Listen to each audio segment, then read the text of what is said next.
Making sure my screen is actually sharing. It is Can actually sharing. can everyone see this? Is it in the full Yes. screen mode? It looks good. Okay, fantastic. Hello and welcome to 8 strategies to improve every UX research study's impact. Fun fact, I did not name this. Our head of product and marketing did this. So hopefully it was catchy enough to get people to show up. Two things. Number one, I work with Dahi and UX Rescue to make sure that this deck is sent out. So if you just want to listen and not take notes, that is your prerogative, but it should be sent out after. And then number two, this is a very lightweight kind of presentation. There are some transitions and animations, but it's nothing crazy. I rather focus more on conversation. And so if you had comments, please ask them at any time. But you can go ahead and get the deck and we'll go ahead and get started. Any questions from anyone before we jump into what I have here? I will take silence as acceptance and we'll go ahead and jump into this. So, number one, what is this presentation really about? There's a lot of different strategies out there. We all know we should be doing impactful research, research that actually drives value. But what is this one about? And to do that, we're going to paint a really quick picture of a common situation that happens right now all across UX. So, right now, let's assume it takes about 4 weeks to run a single study. That's maybe a week for planning the study, making sure what do we want to learn, who should we involve. Another week for recruitment, maybe making that interview guide, getting enough participants. Then 1 week maybe or so for collecting data. Then maybe that final week for analysis and reporting. This is a general idea. It's not always four, it's not always one, but this kind of paints this picture. There's multiple things that have to happen, and it takes about a solid month to get any single study from start to finish. So if you extract that out and do the math, in 52 weeks, for a year, and if it takes you 4 weeks to run a study, that amounts to 13 studies per year. So I love to talk to stakeholders about this because they're assuming that we can do research fast, fast, fast. We can, but if you took it as 4 weeks, that means we got 13 at-bats. You got 13 research opportunities that you really want to maximize. You don't necessarily want to study blue versus red buttons, while important, but if you only have 13 or so studies per year, you have to maximize every single one to drive and extract the most value. But that 13 number also isn't necessarily perfect. But with the messiness of life, it's probably more 8 to 11. Someone went on PTO. You got sick. A global pandemic happens and fundamentally shuts down the entire world that we know. So maybe it's closer to 8 to 11. So you get even less studies and even less chance to get the most value out. So the question isn't necessarily what you should study, because there's an infinite number of things that you could study. There's always fancy and interesting type questions. But because you have such a limited at-bats and opportunities, the question is really, how do you avoid spending your limited time studying the wrong thing? There's a huge cost here. If you spend 6 weeks on the wrong set of questions, you wasted a significant number of time, and your stakeholders are wondering, after 6 weeks, we didn't get any sort of value. So you're just left holding the bag on both ends. You've lost time and possibility credibility. So today we're going to talk about a research philosophy that we use called the fruitful research philosophy, as well as 8 practical studies that you can use to make the most of every single study that you run. But to do that, let's review some ideas, some 2 basic ideas that we think are going to make each strategy just a little bit easier to understand. So what should you kind of know stepping in to this workshop? The first one is the fruitful research philosophy. That is what we preach, that is what we use as the Apple&Banana team, and it's got a few main parts. The first is that you should be doing research that is ethical, that is non-negotiable. Then you want to make sure that you're doing research that's valuable for your stakeholders, that is meaningful for your participants, and it's sustainable for you. So let's break down each one really quickly. By ethical, we ask a simple question. Are people being treated as data points? Or are they seeing as real people that are living and breathing and screaming and have real value and a lot of excitement and energy in the world? Or are we just using them to extract whatever we need and throw 80 bucks at them and say, let's move on to the next? As a researcher, you have a fundamental value and a principle to do ethical research and to guide your team away from unethical questions. So that's the first part of the research philosophy here. As you can see, it encompasses the other 3 principles because it's the base and you have to establish ethical research practices no matter where you are. The second is for valuable for your stakeholders.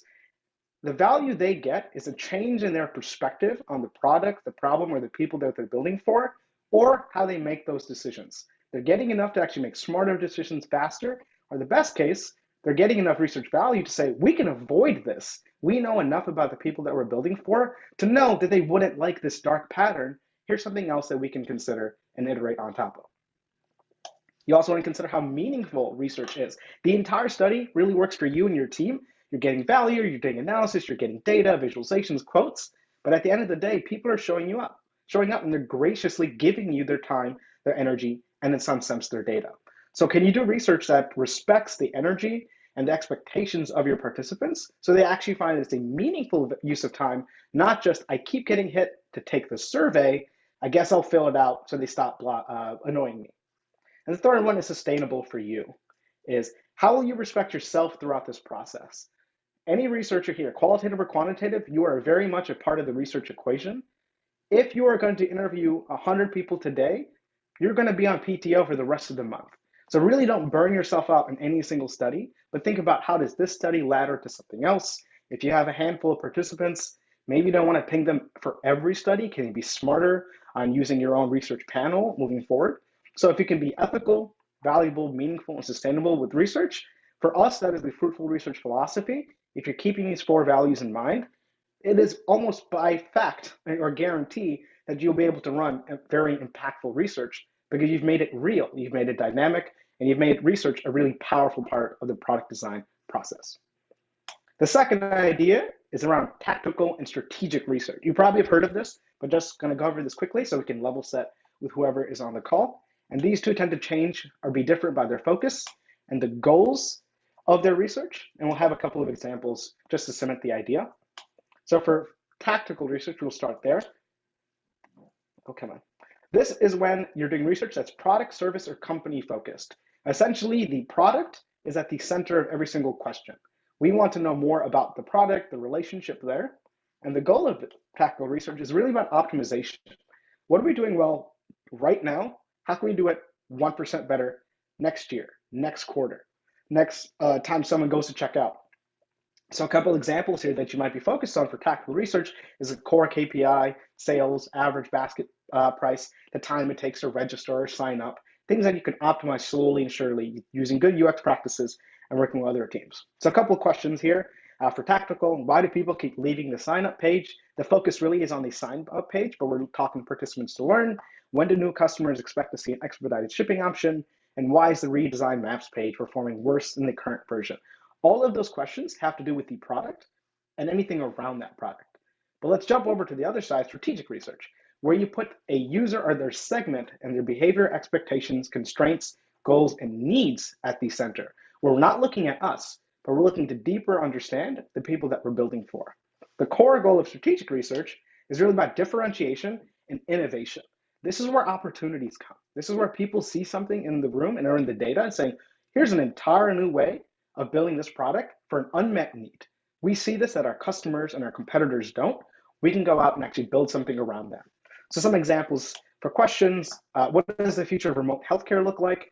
Really about the future, not necessarily about the product, but who is going to be using it. What value would an autonomous vehicle provide for stay-at-home parents? What is their life like right now, right? Autonomous vehicles currently don't exist en masse, but what value do they see? Can we understand that to make better changes? And what core values would a wearable smartwatch need to have for people with unique physical needs? The smartwatch is not the center, it's the people with different needs. How do they go about their day-to-day? Do they even need a smartwatch? If so, how do they interact with it? If they have different physical abilities, can we look at that? So these two ideas, tactical and strategic research, should make a lot of the strategies that we'll cover that much easier to understand. A little fast, any questions? I can't see any of the comments though. So I don't know if there's been any comments. I'll take that as a... There has been no comment, and you can go ahead. All right, perfect. Thank you. If you want to check in or just let me know if someone pinged or something, that'd be great. Thank you. Will do. So now, enough build up. Let's get to the strategies. This is why everybody's here. We're not here for these fancy graphics. We're here for legitimate strategies. So there's 8 here, and we'll break down each one. And for each strategy, I'm going to leave you with 1 to 2 action steps so you can actually take these strategies and implement them in your day-to-day life. The worst part, I've seen a lot of articles and content out there where it's a lot of vague language. Consider this. Okay, I've considered it. My stakeholder still hates me and research. What do I do now? So we really try to challenge that at Apple&Banana by giving you practical strategies that you're like, I can actually try that later this week. So we'll jump into the first one here. The first strategy that you want to make sure for impact is asking yourself, is this a research problem? If you have established a good relationship with your stakeholders, they might come to you with a whole slew of questions. But the first thing you want to do is actually discern, is it something that a researcher can go out and study, validate, bring value, or is it better off handled off to another team? So if it's not about someone's behavior, expectations, wants, needs, or experiences, or if it's not about shaping the product and its functionality, because you only have maybe 8 to 13 really good studies per year, don't study those. You're going to spend a lot of time and not get a lot of value. So over time, you build relationships with your stakeholders to say, that is a great question, but maybe another team can handle that. Or what you can do is do a little digging and say, that question is great, we can't study that, but what else is here? Can you extract a research question that you can go out and study? Because the stakeholder cares about that topic. Can you expand and put the user or the segment at the center and still get some value? So really quickly, there's some examples here for things that you're like, hey, this might be something a researcher should jump on versus maybe you should jump away. So I've got 4 here. The first one is, what factors do people consider when choosing to buy a car online? Is this a good question for a researcher? Is this not? I would say yes. This has to do with the person, it has to do with the process. If your company makes cars online, you can go out and learn. You can extract some sort of value and bring some sort of knowledge into your team when they're making a better process to build a car online. This one, I want to do a little bit more digging, get some more clarity, but I do think this is a good question you want to go out and study. The next one, what are the attitudes of the largest segment? This one is a meh or a maybe. It's currently super vague, so you definitely want to follow up. What do they mean by that? What is the largest segment? Is that the people that use it the most, or by population, or is it by the country that we work in? What do you mean by attitudes? Is it product attitudes or market attitudes? This could be something. It tells me that maybe I want to try some quantitative research or do some secondary work here, but I want to go find some more questions to understand here. How many people used the product last Wednesday? No. For a couple of reasons. Number one, this is a single value question. I could go to a stakeholder and say 3. That is the end of that research study. It's not a very good study, but we answered it. And the second part is maybe a product analytics or a data science person would be better off handling this. The question then is, why do you care what happened last Wednesday? What product? And why do you care about how many? Do you not care about interaction time or anything else? Great signals that I want to go ahead and dig deeper, have better conversation. And the last one is, what's the best price for the latest product? No, don't study this. This has to do with forecasting. It has to do with experience, preferences. It has to do with value-based pricing. That's challenging. From a research perspective, a card sort is not going to help your team ideate the best price for your subscription bundle. So, number one question, number one strategy, is it a research problem? If it's not, what you should do, and this is our action step, become a connector. If you can become a researcher within your company and you know data science, you know somebody on the data science team or the product analytics or marketing or HR or customer support, if you can become a connector, you will still be able to bring value as a researcher. Then, as you're guiding them saying, it's not our team that can handle that analytics question, it is actually John over here, you can then dig deeper, tell me more about that question so we can actually plan some research around. So using it as a multi-prong to connect them and then extract a question that you can go out and study. So this is strategy 1. I think there's a chat here.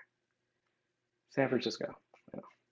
Could you paste down? We have some people. Yes, I can go slower. I apologize. We'll jump into the next strategy. Oh, where is it? So the next strategy we call never, now, next, neutral. There's going to be a lot of different research questions. We've abbreviated here in this presentation as RQ. There's going to be a lot of questions coming in. Someone's going to want to know this. Someone's going to want to know that. Very quickly, you can get overwhelmed, especially if you're a team of 1, and even worse, if you're the designer who also part-time does research for some of the work. So your goal as a researcher, or the person who does research, is to be able to filter out the questions you should study and put some on the shelf, and some of those you should never, ever go out and waste some time to study. So you want to use a framework, and you can go ahead and download this on Apple&Banana. We have that there, and then I can also send that out to those that want. But really simply, you take any question that you get and you put them into one of these buckets. The first bucket has to do with things you should study now, things that are urgent. A senior leader is really needing some answers. Something's on fire. We just shipped something out. no one is using it, those are the questions you might want to study right away. The next one is about things that you should study next. These aren't necessarily urgent right now, but maybe something is being shipped next month, or you have a little bit of time, or you've got some natural extensions. We studied this last week. We actually found 3 other questions we should learn about. Let's go ahead and put those on our roadmap to study after this initial round of research. The third one is neutral. This is your backlog. You're waiting to get more information. It's not necessarily urgent. Nothing is on fire. This might have to do with the strategic work that's happening next year, but you're waiting to get some more information.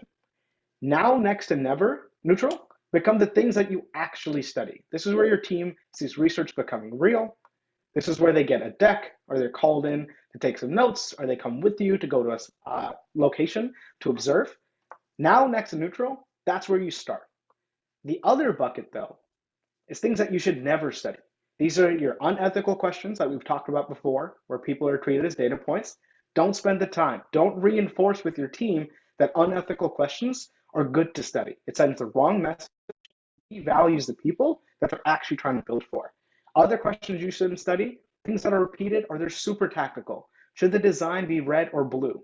Unless you are Google or Facebook and you get millions of people to visit your site every single hour, it's going to be very hard for you to noticeably discern red is 80% better than blue. So try not to go that deep or that narrow. The other thing are interesting questions. There's a ton of interesting questions. Does everyone at UX Rescue like blue dinosaurs? That's super interesting, but unless UX Rescues is going to suddenly start either making blue dinosaurs or they're going to change their name to blue dinosaurs, let's not study it. Let's not waste one of our limited opportunities on an interesting type question. So what your goal is as a researcher, if you do take in some new never type questions, refine them. Can you find value within them? Can you modify them, change them, or guide your team to modify the question, see what they actually care about, and then you can go ahead and put it back to your now, next, and neutral. So there's never any never question. It should just be a signal saying, I need to educate my stakeholder and I need to refine and understand what is it that you care about. So the action step for this strategy is work with your stakeholders to refine bad research questions into more fruitful ones. And I think there was a question in the chat about good research questions. I think we can chat about that at the end during the Q&A. So thank you for the comments. We'll keep going. I'll pick up just a little bit because I know I want to make the most of our time. Third strategy is think about the research absorption time.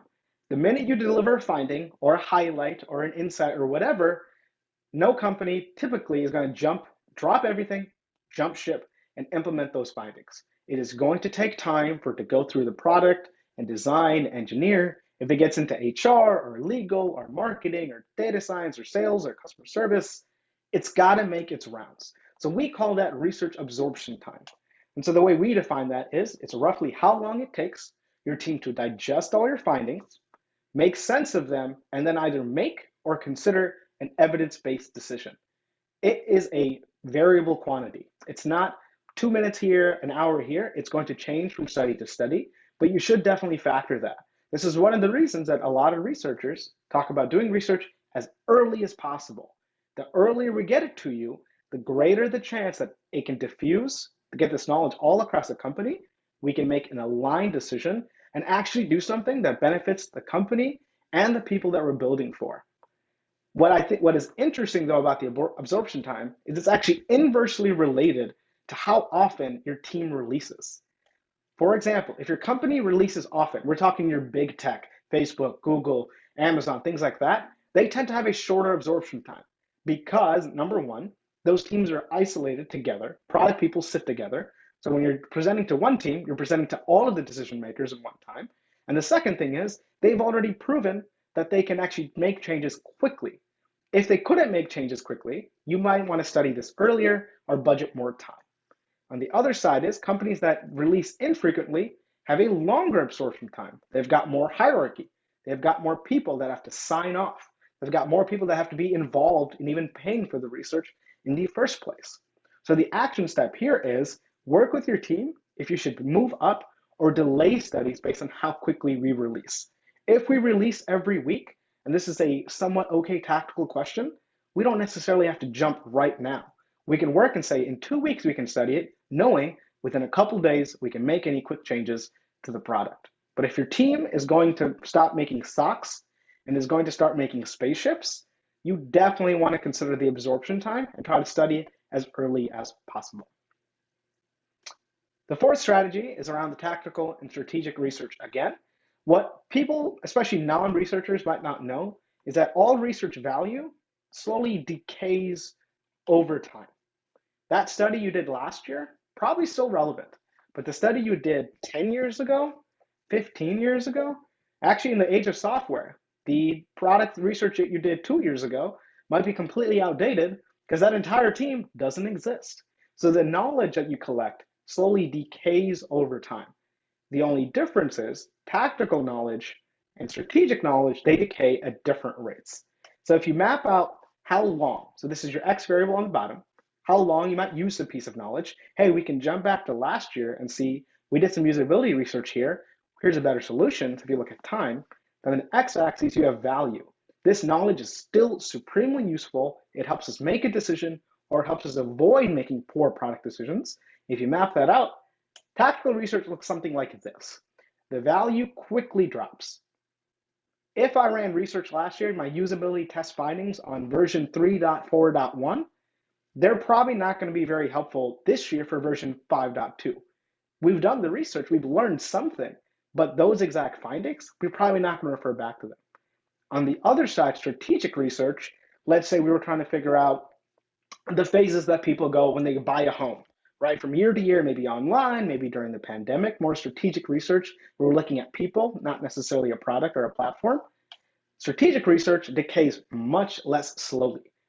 People want to have safety, right? People want good neighborhoods and good schools. They want to be close to movie theaters and libraries and parks. Those kinds of knowledge, that doesn't decay as quickly as tactical. We can still use a strategic deck from a couple years ago to still make good product decisions. So the action step here is plan at least one strategic study per quarter. Get your team to stop thinking about products and start thinking about segments and people. The knowledge you get there is going to outlast any sort of quick study that you do on red versus blue, or can they even find the back button? So you want to challenge and you want to add unique types of value. So you're running tactical a little bit, every so often put strategic, so your team starts to look at the flexibility and the range of good research. The fifth strategy here, we're making good time. Play question Tetris. I talked to a lot of researchers as we're writing our book and just trying to be a helpful resource in the UX community.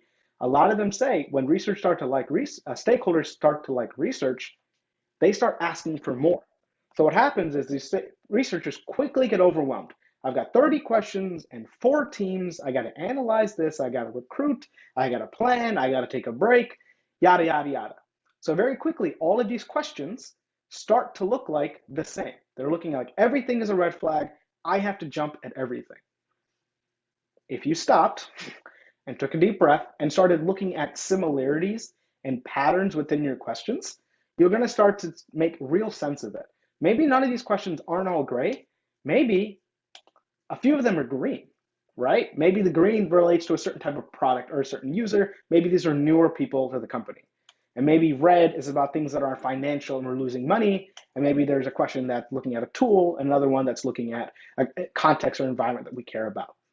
So if you start to group those based on the similarities, what you do is you start to see that there's actually 3 different studies here. It's not necessarily a bunch of questions.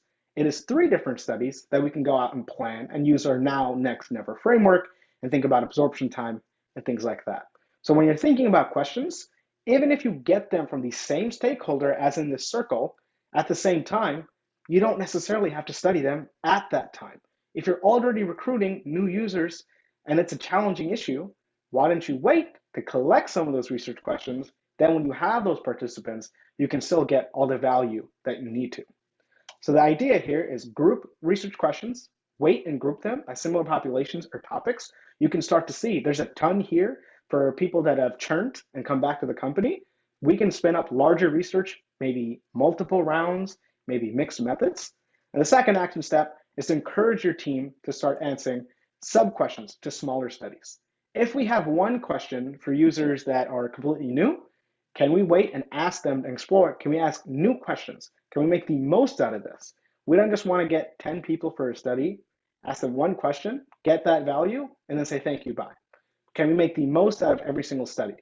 So think about playing Tetris, moving questions around, delegating them, pushing them, waiting to answer them, and then grouping them based on populations or topics. So each study becomes really powerful.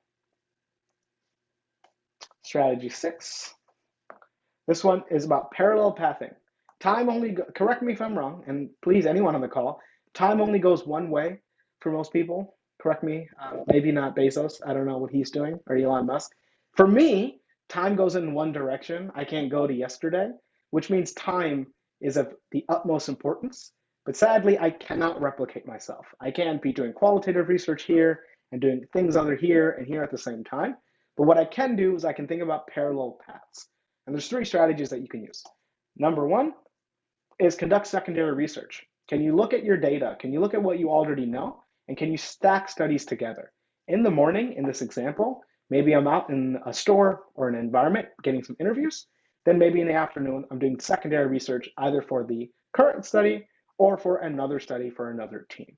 So secondary research is really powerful, especially over time. When you start to collect more and more of it, you can start to find different patterns, and you don't have to spend the time of recruitment and paying and budgeting. The cool part of secondary research, there are no no-shows. There is no no-show for secondary research. It's already there. You might have to hunt and find it, but it does have a lot of clear value that you can go out and look for. The second strategy for parallel pathing is go unmoderated. Thanks to the pandemic, there's a whole bunch of different tools that you can use for unmoderated research. This is great because it allows you to focus your efforts elsewhere. The only downside is you have to make sure your unmoderated study is well set up. You don't want to jump between each session and email back and forth because the prototype didn't work or people don't understand the question. So that you kind of do the heavy work up front, but then after you get this unmoderated time, you can let your stakeholders know we're running a study right now, but I can still show up to meetings. I can still run something else. Maybe I'm running an unmoderated quantitative testing and I'm doing interviews at the same time. I can put those together and combine stories with statistics in the same week. You really maximize your time. And the third one is around getting stakeholder involvement. People talk a lot about this because it's a very effective strategy. The only downside is it requires you to have some planning. You can't just say show up today and start taking notes. And it also requires that you've built these relationships with your team. But there are certain strategies that we talk about in the book and then in real life about can you make research dynamic and exciting? One of my favorite ways to get stakeholders, even the ones that are really, really avoidant coming to research, I call it the 2 post-its. I'm like, stakeholder, we'll call them John. John, can you come take some notes for me during a session? Invariably, they're going to say, I don't have the time. Isn't that your job? Can I do something else? Can't you just record it? Can't you just tell me the insights, right? A whole bunch of questions about not showing up. And I say, yes, I agree that you're busy. All I ask is during 15 minutes of this interview, you show up. And when you do, I want you to have 2 post-its or 2 note cards. And on 1 note card or 1 post-it, I want you to write down everything that you found interesting during that 15 to 20 minutes. On the other postcard, I want you to write down everything that you found confusing during those 20 minutes. Every single time, I have made it only about 2 postcards and 20 minutes, stakeholders show up. They invariably write more than 2 post-its because they're like, this is exciting. I'm learning value. I'm seeing value happen before my eyes. They stay the entire session. Then they say, hey, can I come to the next one? Right? So you're making it lightweight. So you have to make it dynamic. It can't be scary. It can't be strenuous. You have to recognize that a stakeholder's job isn't to do research. Maybe they're designing or engineering. But if you can make it a low barrier to entry and you challenge them time after time, at least in my personal experience, it has been effective. And then people tell their friends, stakeholders tell their stakeholders, hey, research is super cool with Varun. These postcards are stupid. I thought it was stupid, but I've got a lot of value. And then you can have them be proponents for research. So parallel path whenever you can. You do have to put the investment in, but these are different strategies you can use to make sure that you can study these questions, especially those that pop up really out of nowhere. So the 2 action steps here is use all 3 based on their strengths and weaknesses. And then number 2, grow your research operations. If you have more tools and more knowledge, You can jump into secondary research much more often. And if you have more unmoderated tools, you can use those as well. Strategy number 7 is the next 90 days. We talk a lot about the next 90 days for 2 reasons. Number 1, it is short enough to scope out and for you to manage. Life always gets in the way. Something always goes wrong. People overestimate how much they can do in a little bit of time, and they underestimate what they can get done in longer periods of time. So 90 days is just enough for you to look ahead, see what other product roadmaps are changing, and for you to say, we can do these next 10 studies in these 90 days. Here's when we'll deliver. Here's what we have impact, and things like that. It's also long enough for your team to actually start seeing value in measurement. In that time, if you're looking at 90 days or 3 months, you could do some sort of measurement week 1, week 5, and then week 8. Technically week 9, and then you can start to measure month over month that UX metric or the rapid iterative prototype testing. We've gotten better month over month. So it's short enough for you to manage and long enough for your team to say, whoa, there's actually something valuable, really powerful about research in even just 90 days. One of the questions that I love to ask, especially when I'm thinking about the next 90 days, what can we learn this month to use next month? I'm artificially time boxing it to just 2 months. We've talked about the word learning, so we're about learning and not just about validating. A lot of stakeholders, we want to validate this hypothesis. Get it out of here. What do you want to learn? You want to learn something, and they also use the word to use. So you learn something to do something. So as a researcher, you look at the product roadmap. What's happening next month? Okay, can we abstract some questions? Can we learn something here to make that rollout or that release 10% better? And I'll show a really simple example of a roadmap. This is a fake example where the different lines are studies happening. The red stars are reporting. So maybe I'm doing a full report on one of the red stars. I'm doing an email highlights report, or maybe I'm just having stakeholders come with me to some sessions. That way I can start to map out. So it gives me enough wiggle room so I can push studies, especially if like PTO happens, God forbid another pandemic. There's some wiggle room built in here. So you can move dates up and down. And the other big takeaway here is to schedule intake sessions regularly on the roadmap. Here in yellow, we've got 5 different sessions across the 90 days where we're asking, come and get involved, tell us what's happening, tell us what kind of questions you have, and then we can go ahead and remap everything else. The whole part of the roadmap isn't to say, we're doing this at this date. It is a form of alignment and agreement. As a team, we have agreed that these are the things that we want this researcher to focus on. Why? Because it's going to give us the most amount of value, and they're doing it early on enough that we can actually use their insights and their knowledge. So a big takeaway, schedule those intake sessions, make yourself accessible. I've seen some researchers call it research office hours. Maybe that's a better way, maybe a branding type thing, but make yourself accessible. The worst part is you spend 6 weeks studying a question that nobody cared about. You're going to feel really burnt out. Your team's going to question your credibility, and then you're going to be so disappointed, it's going to be really hard to rally and get excitement for the next one. And there's one more study. I see that we've got 2 comments. Oh, is there an example of how you get? Okay, I feel like I'll just answer all these questions at the end, so I can just finish up the last strategy here. Okay, and the last strategy is to customize things over time. Start small. Pick one thing. We really don't do any quantitative research. Well, let's start talking about education around that. What does that mean to do quantitative research? Can we co-opt something? If we had a tool, who would we want to talk to? How would we sample them? If 100 people took a survey, would we incentivize them? Would they get a gift card? Would they get 10% off to our store?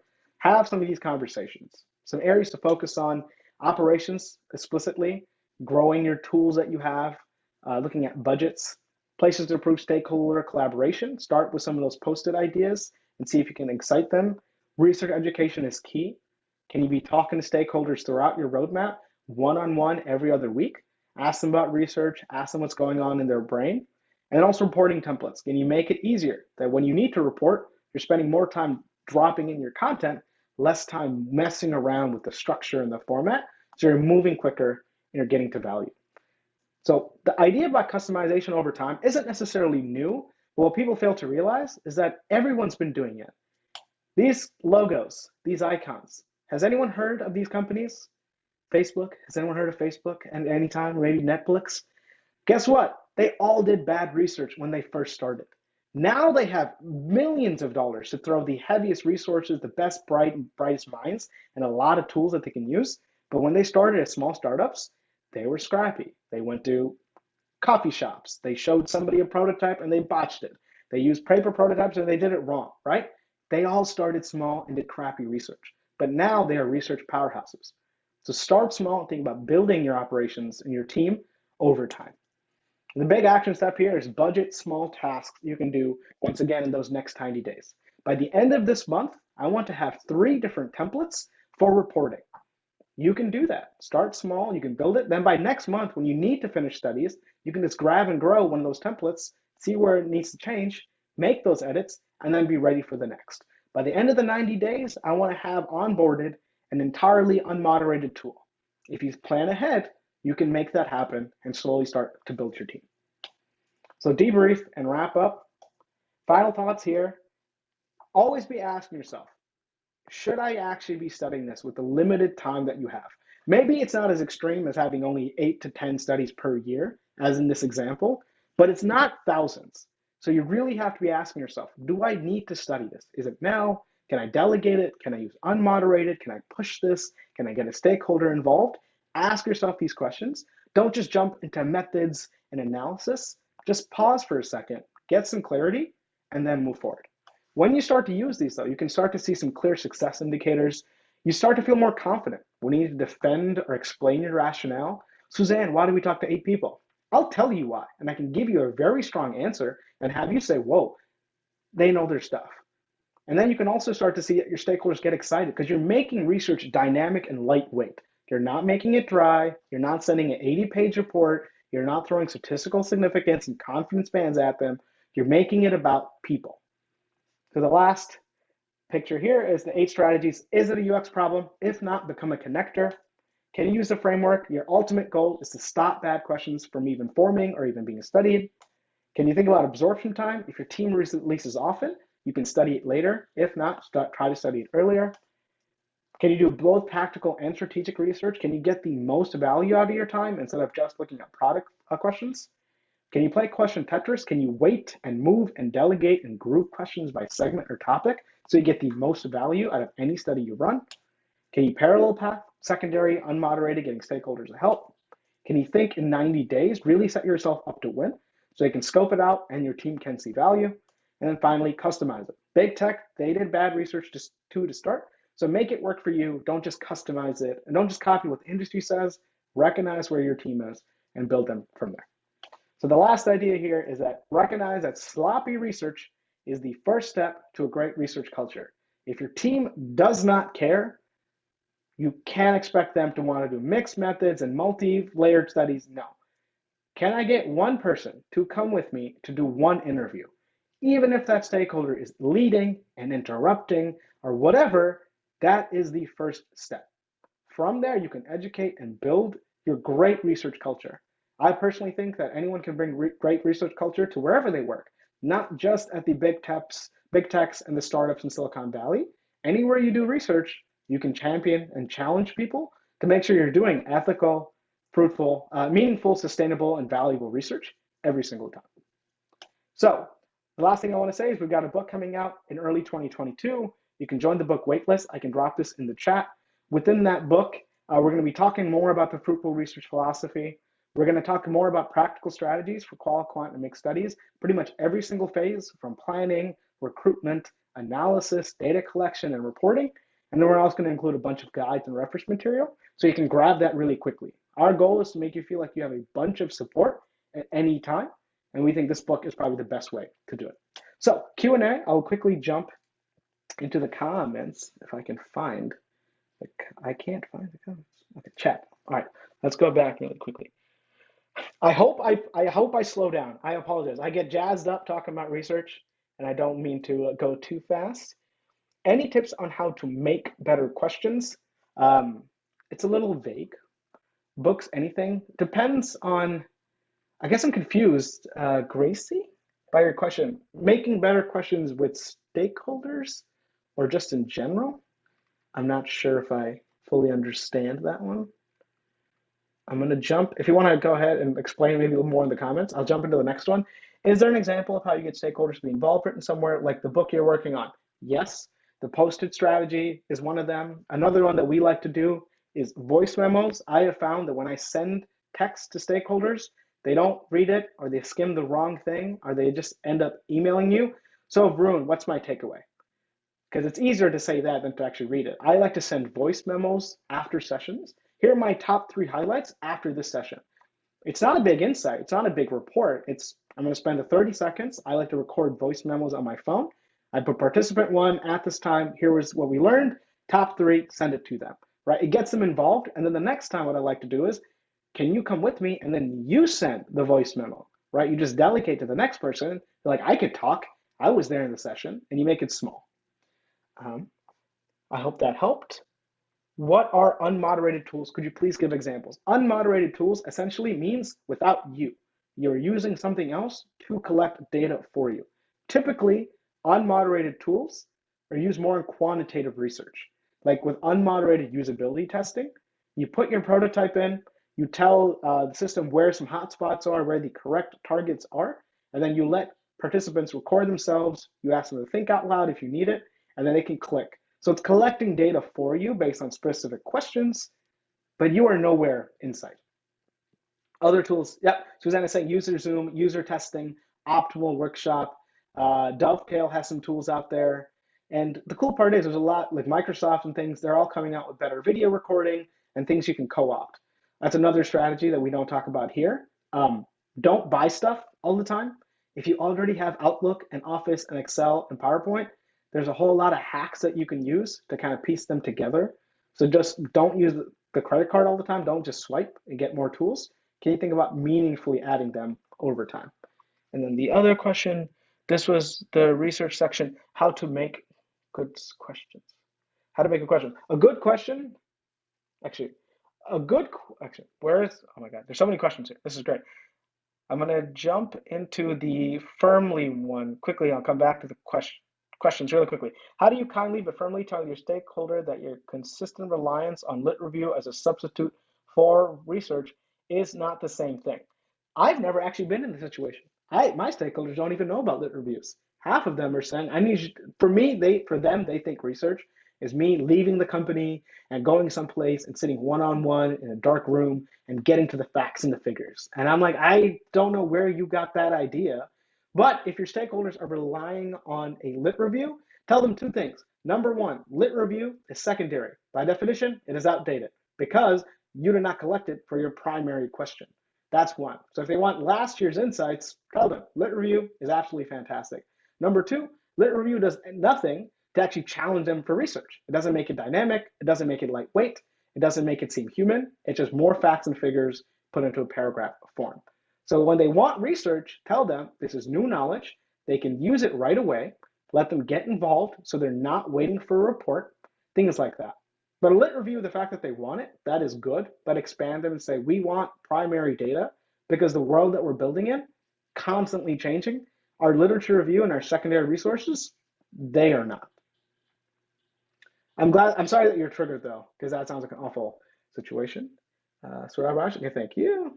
How do you sell strategic questions to your stakeholders to make sure they are on board supporting that might yield value later? Tie it to goals that they care about. Nobody, not a single stakeholder I've had care about like validity and cognitively testing questions. They don't care. That's why they pay us. Tie it to what they care about. Okay, John, next year you want to have 30% more EV chargers on the road. That's what you care about. Right now, do you know where to put them? Do you know how people's evolution or ideas of EV chargers will change? Probably not. So what you want to do is tie to things that they already have. The cool part is many companies have either 1 year, 3 year, or 5 year plans with bigger milestones. Tie your research to that. If you can do that, you can start to have someone say, this might be something useful. This isn't about validity or buttons and screens. This is about things that I care about. And the cool part is that I like to ask stakeholders, especially with strategic research, my favorite phrase, when we do research, 2 things will happen. I guarantee it. Typically, you're not supposed to guarantee anything with research because it's all like exploration. 2 things will happen, John. I'll tell you right now, without having studied a single thing. two things will happen.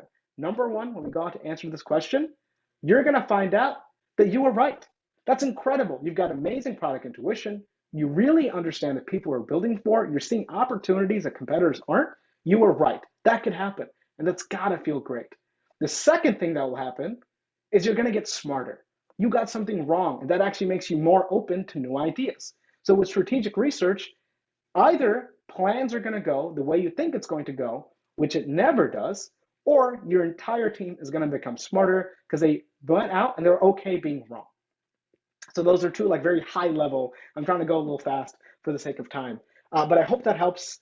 Maria, I think that's how I pronounce your name. I apologize on any names. I misspoke. Jagadesh, you're saying, how do I do research if I don't have access to the user, client, but a business analyst in the project? That is a tough situation. Number one, can you start to look at outside recording tools? Can you make a play for that? That we might want Ethnio, that you might want to get Respondent IO or anything like that, so you can get ahead of it. And then the bigger question is, can you challenge why? Why can't you talk to a user? Some of the companies that I've worked with are saying, we don't want you to talk to users because you might tell them the wrong thing, or we want to have that relationship because we manage clients and accounts. Those are all shoddy reasons. Can you have a conversation with a true person in power? It's probably not a business analyst, but why can't we do it? Can you get those on paper? Can you get that in an email? Because once you get people to commit to, like, this is why we don't do research with people here, you can slowly start to pick that apart and start to challenge every single one of those assumptions. There's not a company on this planet, and I'll guarantee this, there's not a company on this planet that does not benefit from talking to even one person that does not exist in their everyday environment. People literally don't care about this business analyst like plan. They could not care if this business analyst gets promoted.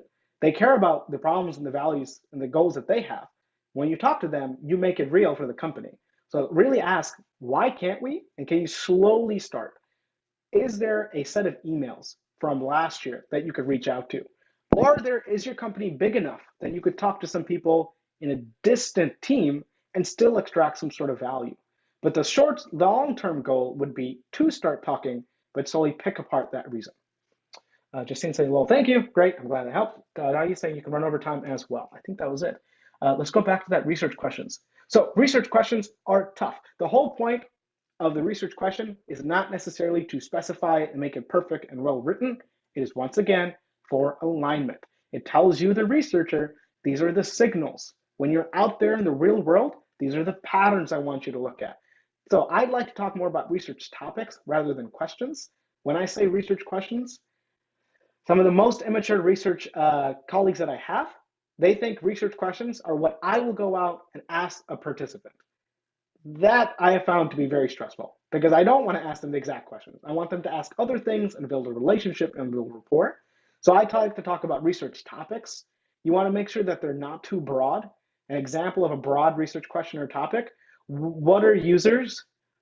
That's probably the most broadest. What are users? It's probably the broadest thing that you could study. And then being too narrow, what do people that are left-handed, that voted Democrat, that live in Southeast America want out of the product on Tuesdays? Too narrow. So there's a sweet spot between it gives you direction, but it's not so limiting that your team actually can't generalize some of those findings. I don't know if this is helping. Okay, yes. But yeah, in terms of questions, your goal really should be on alignment, getting people excited about looking at the same thing in the same direction. That is a bigger challenge. So at the end, when you are putting together a research plan, or as you're going talking to stakeholders, you can call them research topics. They don't have to be research questions. I think that is stigma or just jargon that I can trip up researchers or stakeholders that are new to research. So make it simple, make it human. The more human that I have been, I have seen every single stakeholder that does not care about research suddenly become the biggest super fan because I just made it human and I spoke to them as real people. What is this? Thank you very much. You can, okay, hi Johnny. I want to be a UX researcher, but I think what I'm researching is not the same as the company research. Where and how can I gain more skill set of practical research? The following questions is, what was your strategy or motivation? The following question is, what was your strategy? Okay, number one, if you're currently in school, that's good. That is good. Your academic research still matters. For 2.5 years, I was a clinical research coordinator in my undergrad, and it was great. I did not touch a single piece of technology. I still learned a ton about research rigor and literature reviews and ethical research and multi-phase study design. I learned a ton. So you're still learning something. The only downside from focusing just on school and academia, two things. Number one, school and academia are going to purposefully give you clean data.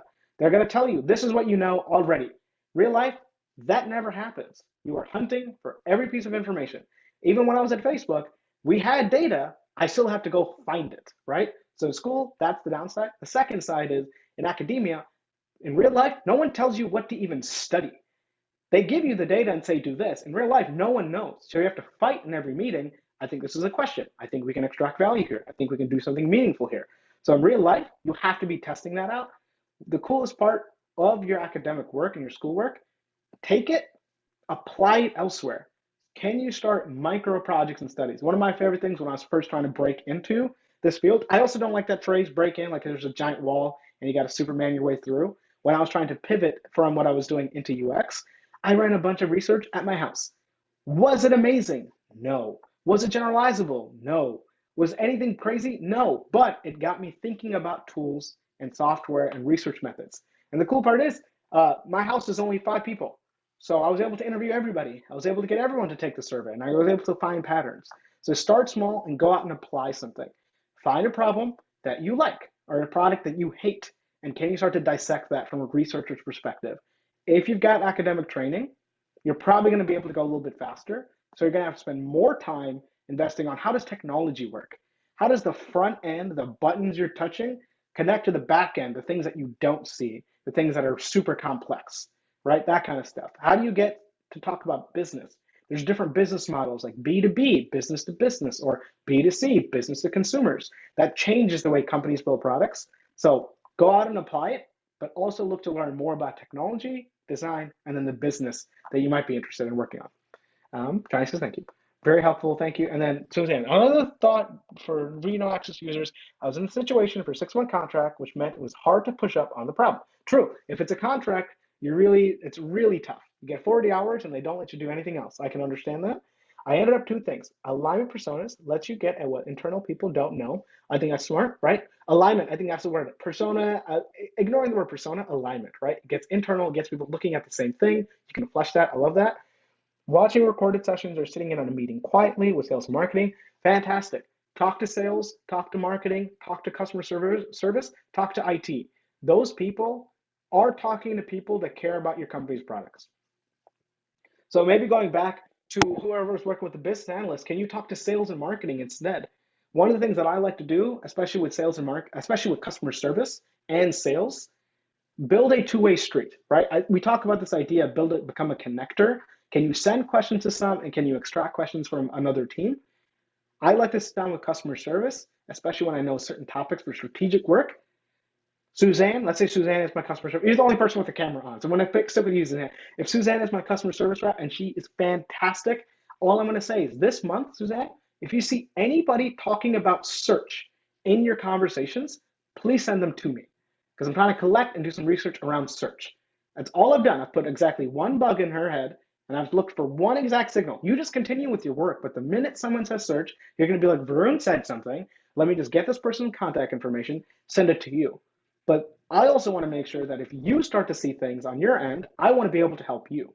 So if you're hearing problems over and over, work with me and I can let you know for the next conversation, we do have a fix. I just talked to a researcher from the UX team. We've got something coming down the road. So you're building those relationships instead of being very one-sided.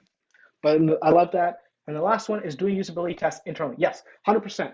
Sloppy research is better than no research, right? With intention, with some structure. You don't just want to be like willy-nilly. You still want to have intention. But being smart about taking the hits and then slowly building will help you build a very effective and efficient and robust research culture. Thank you. It's a specific, I did not know this, alignment personas. So maybe for the viewers at home, alignment personas might be something to Google. Maybe there's like an email, a PDF or a YouTube video or article that might go a little bit deeper. I had not heard of this, but that's awesome. Can you know my email address? I don't know. That seems a little straightforward. I appreciate it, but I can drop in at the end all my contact information. So if you choose to email me, you can email me, or you can connect with me on LinkedIn. We are active on Twitter, which is great. We're growing our presence on Twitter. Yeah, I think technically we're at time. Any more questions though? Here, let me just drop in at Varun Gazen on Twitter and linked. It's probably the best way to get a hold of me is through Twitter, or if you want, I'll put my email here if you need it. I just want to say one thing, I'm very busy right now. Work is crazy. I just bought a house and I'm working on this book. So I'll try and get back to anyone as soon as I can, but have a little bit of patience is all I ask. But yeah, that is it. I guess that is the end of our workshop here. Thank you. Thank you so much, Varun. And is it okay if I share your email address and your Twitter handle with everyone who's at UX Rescue community as we share Yes. the document as well? Is this working? I can't see anyone's face, but that's all right. Technology. That's all right. I'll just close out of this. But yeah, go ahead. You can feel free to share it out as needed. Yeah. As long as it's not like publicly broadcast on something, I would prefer against that if possible. All right, I will double check with you. But thank you so much for your time. And everyone, I will for those who are here, like I will share Varun's contact info along with the exciting opportunity to get waitlisted for the book that he's working on. So yeah, just keep an eye on the official announcement channel. And if you're not on UX Rescue's Slack channel yet, make sure that you have a look and join us. Varun, is there any last thing that you would like to share with everyone who's here? No, honestly, this has been great. Thank you so much. I've been stressing out about this workshop all day, and I realized when I started it, I was like, I just do research. I like talking about research. I'm passionate about the space. I'm excited to help others. There's been so many people that have been tremendously supportive on my journey. And the way I was raised is that if you move up in the world, your job is to reach down and then pull somebody up else with you. That's the idea for the book. That's the idea for why we do what we do here at Apple&Banana. Really appreciate all the questions. And I think Justine asked when they can watch the recording. I think I'll turn that over to you. But thank you, everyone, for participating. Really appreciate the questions, getting a chance to talk. Thank you so much. I will share the recording almost right away, and I will when I share the recording, I will share all the other links as well. Yeah, go on. The deck as well. I think people might want the report, this deck here, so I can send that to you maybe in an email. Or actually, can I just drop it in here? I might just drop in the deck here. 1 second. Make this easier for everybody. Cut out the middleman. I believe this is it. Oh, shoot. Okay, you know what? I'll just work with UX Rescue and I can send it out as needed. I'm having some issues with my screen. Everyone. Yeah. All right. Thank you so much, everyone, for being here. And thank you, Varun, for being here as well. This is very helpful. All right. Thank you. We'll wrap our session today here right now. Thank you. Have a good one. Bye. Bye, everyone.